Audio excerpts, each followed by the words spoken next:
Þetta er verkefni 4 í Word á blaðsíðu C7. Ég ætla að taka hérna seinni listan, þetta er liður 5.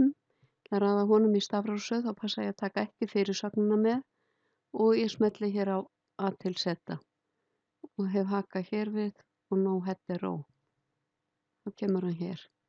Og ég ætla að setja áherslumerki, smelli ég hér á bullets og ég ætla að stilla þau við vinstri spássíu.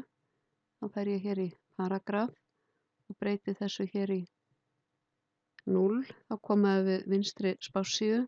Hangandi eindráttur á að vera 0,8 og bil á eftir 1 punktur.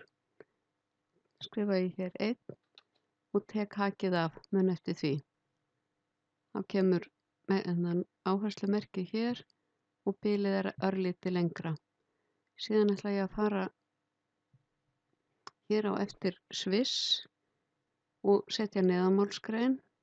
Þá fer ég í References, Insert Footnote og ég ýti á dálklykil og ég skrifa textan. Sviss er ekki hluti af evrópska efnahagssvæðinu og svo framvegis.